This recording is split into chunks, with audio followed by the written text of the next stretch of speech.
বাচ্চাদের উপস্থিতি কমে যাচ্ছে। কারণ কি? আপনি তো স্কুলে যেতেন সেই 2, 3, 4, 5 কিলোমিটার হেঁটে, এখন কেন স্কুলে আসে না? তখন তো স্কুল আরও ভাঙাচোরা ছিল, তাই না? অনেক সময় বেঞ্চ থাকতো না, নিচে বসে পড়তে হইতো, দাঁড়াইয়া পড়তে হইতো। কিন্তু এখন তো সেরকম অবস্থা নাই, এখন তো অনেক ভালো অবস্থা আমার জানা মতে। যদি আপনাদের জানা মতে এরকম কোনো স্কুল থেকে থাকে যে বসার জায়গা নেই, বেঞ্চ নাই, আমরা অবশ্যই দ্রুত আর কি যত দ্রুত সম্ভব সরবরাহ করব। আমাদের এই ক্ষেত্রে কোনো কার্পণ্য নেই, আমরা যেভাবেই হোক আমরা সরবরাহ করব। কিন্তু আমি জানি এরকম কোনো সিচুয়েশন এখন এক্সিস্ট করে না। এখন প্রতিটি বিদ্যালয়ে যথেষ্ট পরিমাণ বেঞ্চ রয়েছে যেখানে বাচ্চারা বসতে পারবে, এবং আমার প্রতিটি বিদ্যালয়ে শিক্ষকও রয়েছেন। আগে এমন হতো একটা বিদ্যালয়ে 1জন বা 2জন শিক্ষক আছেন, তাদেরই সব করতে হতো। কিন্তু এখন কিন্তু সেই সিচুয়েশনও নাই। এখন আমাদের যথেষ্ট পরিমাণ শিক্ষক আছে। হ্যাঁ, মাধ্যমিক পর্যায়ে কিছু ঘাটতি আছে আমি জানি, কিন্তু তারপরেও যা আছে আগের চেয়ে তো ভালো আছে। যদি আগের চেয়ে ভালো থাকে তাহলে আমাদের পারফরমেন্স আগের চেয়ে খারাপ কেন? আমাদের তো পারফরমেন্সটা আরেকটু বাড়াতে হবে। পাশাপাশি আমাদের সমস্যা আমরা তুলে ধরবো। আমাদের এডিসি শিক্ষা এবং ইউনোরা আপনাদের স্কুলগুলো ভিজিট করে, তারা বিভিন্ন সময় আপনাদের সমস্যার কথা তুলে ধরে, এবং আমরা ওই অনুযায়ী কিন্তু ঊর্ধ্বতন কর্তৃপক্ষকে অবহিত করি। হয়তো আমরা এই সমস্যাগুলোও সমাধান করতে পারবো। কিন্তু আমাদের যে আর কি সমস্যা হয়ে যাচ্ছে আগামী প্রজন্মের জীবনে, এই জায়গাটুকুতে কিন্তু আমাদের হাত এখনই দিতে হবে। কারণ এখন কিন্তু আর বিলম্ব করার কোনো সুযোগ নেই। এখন মাদকের ছোবল যেভাবে ঘরে ঘরে, আমাদের কিন্তু এর থেকে বের হতে হবে। এর থেকে যদি বের না হতে পারি, এটা যদি প্রতিহত না করতে পারি, আপনার আমার সন্তান বিপদগামী হতে কতক্ষণ? বেশিক্ষণ কিন্তু না। এই জন্য আমি আপনাদেরকে অনুরোধ করবো, আপনারা অনেক পরিশ্রম করেন, আমি জানি আপনারা আপনাদের অফিস টাইমের পরেও অনেকে কাজ করেন। তারপরেও আমি আপনাদের অনুরোধ করব যে আপনারা প্রতিদিন ক্লাস শুরুর আগে 10 মিনিট বাচ্চাদেরকে মোটিভেশনাল কিছু কথাবার্তা বলবেন। প্রতিটা ক্লাসে ক্লাস টিচার যিনি যাবেন তিনিই করবেন। আপনারা তো অ্যাসেম্বলি করেন, প্রত্যেকে অ্যাসেম্বলি করেন। এই যে আপনাদের হারমোনিয়াম দেয়া হচ্ছে, দয়া করে অ্যাসেম্বলিতে যখন জাতীয় সঙ্গীত গাওয়া হবে, এই হারমোনিয়াম বাজিয়ে আপনারা জাতীয় সঙ্গীত গাইবেন। যদি কেউ বাজাতে না পারেন তাহলে অনেকে আছে যে আপনার ইয়াংদের মধ্যে অনেকে আছে যে গান জানে, প্রয়োজনে খণ্ডকালীন হিসেবে তাদেরকে নিতে পারেন, এবং স্থানীয় যারা গণ্যমান্য ব্যক্তি আছে তাদের সহায়তা নিতে পারেন। দেখেন, সমাজটা সবার, সরকার তো এত কিছু করতে পারবে না। সরকার যা যা করতে পারছে করছে, বাকি কিছু যদি আমরা একটু বেসরকারি পর্যায় থেকে একটু সহযোগিতা নেই, তাহলে আমার মনে হয় যে আমরা আরও বেশি সমৃদ্ধ হব। আপনারা যদি একটা খণ্ডকালীন শিক্ষকের ব্যবস্থা করে বাচ্চাদেরকে একটু শেখাতে পারেন, বা অনেক বাচ্চা পারে তাকেও আপনারা অনুরোধ করতে পারেন যে তুমি তোমার সহপাঠী আরও 2জনকে 5জনকে একটু শেখাও, তোমাকে দেখে ওরা শিখতে পারে। ঠিক আছে, এই সামাজিক কন্ট্রিবিউশন আমাদেরকে করতে হবে, কারণ সবার সক্ষমতা হবে না টিচার রেখে গান শেখা। আমরা যেটুকু পারি এটা যদি সমাজের মানুষের মধ্যে ছড়িয়ে দেই, এটার বেনিফিট সবাই পাবো। তাহলে আপনার অ্যাসেম্বলি করার পরে যখন ক্লাসরুমে বাচ্চারা যাবে, ক্লাসে তো নির্দিষ্ট সময় আছে যে এতটা থেকে ক্লাস শুরু হবে, আপনারা তার 10 মিনিট আগেই ওরা ক্লাসে যাবে। ওই 10 মিনিট মোটিভেশনাল কথাবার্তা বলবেন। মোটিভেশনাল কথাবার্তা কী নিয়ে? মাদক, বাল্যবিবাহের কুফল, আপনার নারী নির্যাতন, যৌতুক, এই বিষয়গুলো নিয়ে ওদের মধ্যে মোটিভেশনাল কথা বলবেন। এই বিষয়গুলো নিয়ে ওদের সাথে কথা বলবেন। 10 মিনিটে তো আর সব কথা বলে ফেলা যায় না। প্রতিদিন যখন অল্প অল্প করে একটা বিষয় একটু একটু বলবেন, ওরা সচেতন হবে। আপনারা এমনও করতে পারেন যে আপনার 5টা টপিক, মাদক, বাল্যবিবাহ, যৌতুক, নারী নির্যাতন, তারপর আপনার এই যে আত্মহত্যা বা সমসাময়িক কোনো সমস্যা নিয়ে আলোচনা করলেন একদিন, তারপরে ওদেরকে কুইজ দিলেন যে 5টা কুইজ তোমরা করো। একটা কাগজে লিখে দিতে পারেন বা বোর্ডে লিখে দিতে পারেন, ওরা সমাধান করলো, 10 মিনিটে শেষ।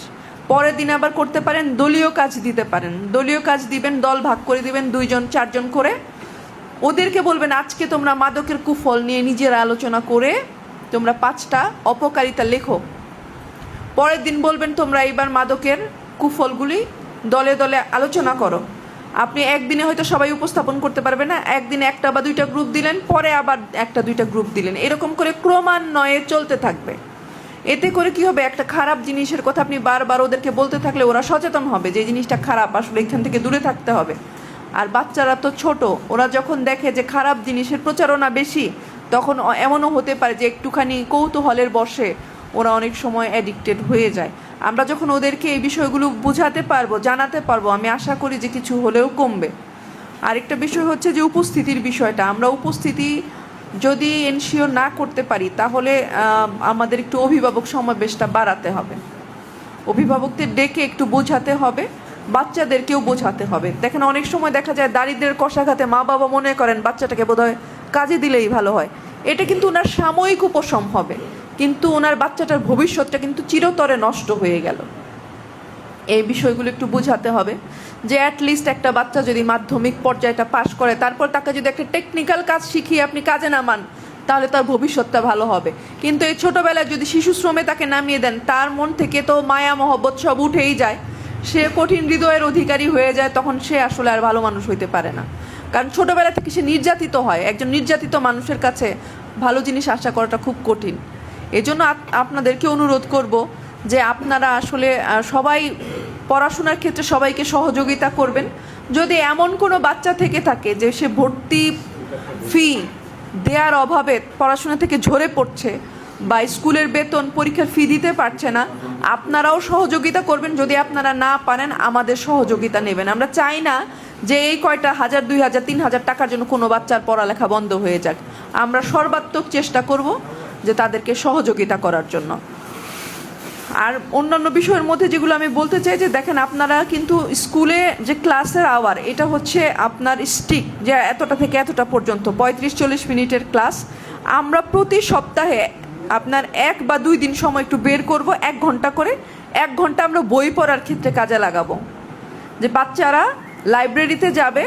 আপনি ইচ্ছা করলে এরকম করতে পারেন যে ক্লাস ভাগ করে দিতে পারেন, যে ক্লাস 6 এবং 7 আজকে যাবে, কালকে 8 যাবে, পরশুদিন 9 যাবে, তারপর 10 যাবে, এরকম করে ভাগ করে দিতে পারেন। প্রাইমারিতেও তাই, যে ক্লাস 1 যাবে, 2 যাবে, এরকম এক এক দিন এক এক ক্লাসের বাচ্চা তার ক্লাস টিচারের সাথে যেয়ে ওই 1 ঘন্টা বই পড়বে। যেহেতু আপনাদের বই দেয়া হচ্ছে, আর হাই স্কুলগুলোতে আমি জানি লাইব্রেরি আছে, একটু বাচ্চারা যদি বই পড়ে তাদের মধ্যে একটু আগ্রহ হবে বই পড়ার জন্য। একটু অভ্যস্ত করতে হয় মানুষকে, মানুষ তো অভ্যাসের দাস।